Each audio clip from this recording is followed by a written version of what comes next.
अस्सलामुअलैकुम।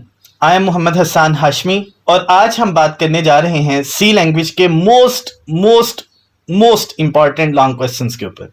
जी, तो अब हम आगाज़ करते हैं पार्ट 2 का। ये पहली वाली वीडियो से मुंसलिक वीडियो है और इसका मकसद बेसिकली आप लोगों के दो लॉन्ग क्वेश्चंस को बहुत अच्छे तरीके से समझाना और उनको डील करने का तरीका बताना है। अब चलते हैं जी चैप्टर नंबर 11 के थ्योरेटिकल लॉन्ग क्वेश्चंस की तरफ। अब इस चैप्टर में टोटल 5 लॉन्ग क्वेश्चन है, लेकिन लॉन्ग क्वेश्चन लिखने की तरतीब जो है वो मैंने आप लोगों के साथ स्लाइड पे शेयर कर दी। आप उसी सीक्वेंस से लिखेंगे तो आपके नंबर नहीं कटेंगे और चांसेस हैं कि इंशाल्लाह 8 नंबर पूरे आपको मिलेंगे। सबसे पहले आपने हर लॉन्ग क्वेश्चन में, जो भी लॉन्ग क्वेश्चन इस चैप्टर में आए, आपने सबसे पहले डेफिनेशन लिखनी है, फिर उसके बाद आपने फ्लो चार्ट लिखना है, देन आपने सिंटेक्स लिखना है, फिर आपने उसकी वर्किंग लिखनी है और एंड पे आपने उसकी एग्जाम्पल लिखनी है। इनमें से अगर आप कोई भी चीज़ मिस कर देते हैं तो आपको इसके 8 नंबर नहीं मिलेंगे। क्यों? उसकी वजह यह है कि 2 नंबर की डेफिनेशन होती है, 1 नंबर फ्लो चार्ट का, 1 नंबर सिंटेक्स का, 2 नंबर वर्किंग के और 2 नंबर एग्जाम्पल के। सो टोटल 8 नंबर का लॉन्ग क्वेश्चन होता है। अब इसमें 5 लॉन्ग क्वेश्चन हैं।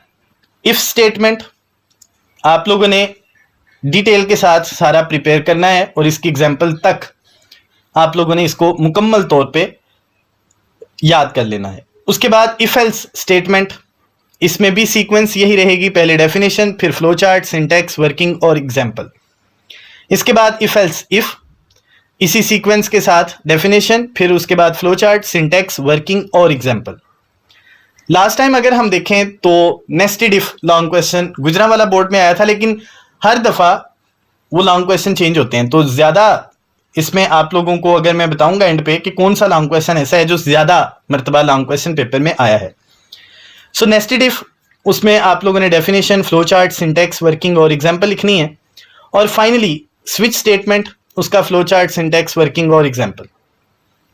अब अगर इस चैप्टर में मैं रैंकिंग करूं तो सबसे ऊपर स्विच, उसके बाद इफ एल्स इफ, उसके बाद इफ एल्स, फिर नेस्टेड इफ और सबसे एंड पे इफ। मैं सीक्वेंसिंग दोबारा फिर दोहरा देता हूं, स्विच स्टेटमेंट, फिर इफ एल्स इफ, फिर उसके बाद इफ एल्स, फिर नेस्टेड इफ और एंड पे इफ। आप लोगों ने इसी सीक्वेंस के साथ प्रायोरिटी बेसिस पे इन लॉन्ग क्वेश्चंस को प्रिपेयर करना है।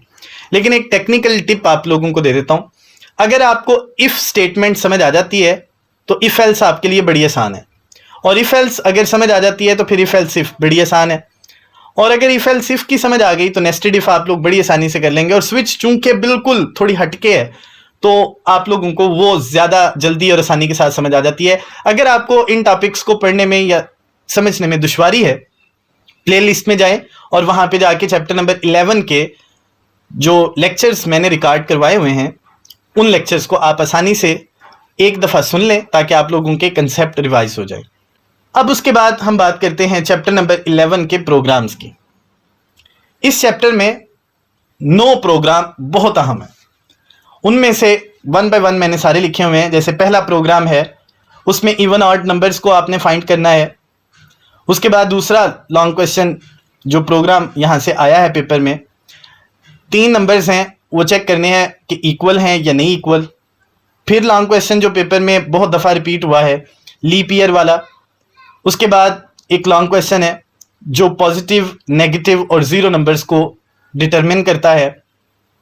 फिर एक लॉन्ग क्वेश्चन पेपर में जो आया हुआ है वो बेसिकली स्मॉलेस्ट नंबर और इसी से मिलता जुलता largest number, nested if structure के साथ आपने इसको करना होता है।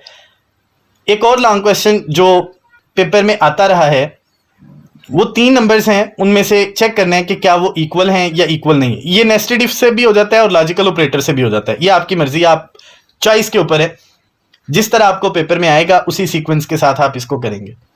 फिर एक लॉन्ग क्वेश्चन है जो प्रोग्राम आया इस चैप्टर में, वावल और कॉन्सोनेंट वाला। सो वो भी आप लोगों ने इसमें प्रिपेयर करना है। एक स्विच की एग्जांपल है, जो स्विच स्टेटमेंट में लॉन्ग क्वेश्चन आप लिखते हैं तो उसके बाद वीक डे वाली एग्जांपल है, वो लाजमी तौर पे प्रिपेयर करें क्योंकि इस चैप्टर में सबसे ज्यादा दफा अगर कोई लॉन्ग क्वेश्चन आया तो वो स्विच की एग्जांपल आई है। इसके बाद एक्सरसाइज में क्वेश्चन नंबर 10 है, टेम्परेचर वाला, वो भी आप लोगों ने प्रिपेयर करना है। अगर मैं इन प्रोग्राम्स की रैंकिंग की बात करूं तो सबसे पहले मैं रखूंगा स्विच की स्टेटमेंट को, जिसमें वीक डे आप लोगों ने लिखने होते हैं। दूसरे नंबर पे क्वेश्चन नंबर 10 जो एक्सरसाइज में है उसका नंबर आता है। फिर उसके बाद तीसरे नंबर पे इवन ऑड। चौथे नंबर पे अगर मैं बात करूं तो पॉजिटिव, नेगेटिव और जीरो नंबर। उसके बाद लीप ईयर वाला। फिर उसके बाद स्मॉलेस्ट नंबर नेस्टेड इफ के साथ फाइंड करना। फिर इक्वल नंबर नेस्टेड इफ के साथ फाइंड करना, whether the number is equal और नॉट। फिर उसके बाद अगर मैं देखूं तो वॉवल वाला, और उसके बाद लीप ईयर वाला। अब उसके बाद बात करते हैं चैप्टर नंबर 12 की। इसमें से आमतौर पे थ्योरेटिकल लॉन्ग क्वेश्चंस ही आता होता है, लेकिन चूंकि इस साल में स्कीम में थोड़ा बहुत चेंज है तो मे बी कि यहां से थ्योरेटिकल की बजाय प्रोग्राम आप लोगों को पेपर में आ जाए। इस चैप्टर में टोटल 5 लॉन्ग क्वेश्चंस हैं। जैसे कि मैंने शुरू में बताया था, लिखने की तरतीब बिल्कुल चैप्टर नंबर 11 के लॉन्ग क्वेश्चन की तरह है, लेकिन मैं अपने स्टूडेंट्स को जो फिजिकली मुझसे पढ़ते हैं मैं उनको इनमें थोड़ा सा चेंज करवा देता हूं ताकि कंफ्यूजन ना हो और बेहतर तौर पे प्रोग्रामिंग वो कर सकें। अब इसमें सबसे पहले आपने इस लॉन्ग क्वेश्चन की डेफिनेशन लिखनी है, चाहे वाइल आता है, डू वाइल आता है, फार आता है, नेस्टेड आता है या गो टू स्टेटमेंट। उसके बाद फ्लो चार्ट लिखें, सिंटेक्स लिखें, वर्किंग लिखें और एग्जाम्पल। लेकिन मैं अपने स्टूडेंट्स को थोड़ी बहुत चेंजिंग यहाँ पे जरूर करवाता हूँ। यहाँ पे मैं सिंटेक्स पहले और फ्लो चार्ट बाद में लिखवाता हूँ। इसका फायदा क्या है? इसका फायदा सिर्फ इतना है कि क्वेश्चंस मिक्स नहीं होते और प्रेपरेशन के अकॉर्डिंग जो चेक करने वाला है उसका एक माइंडसेट होता है, वो सीक्वेंसिंग के मुताबिक इस तरह देखना चाहता है, तो वो आप लोगों को मार्क्स अच्छे दे देता है।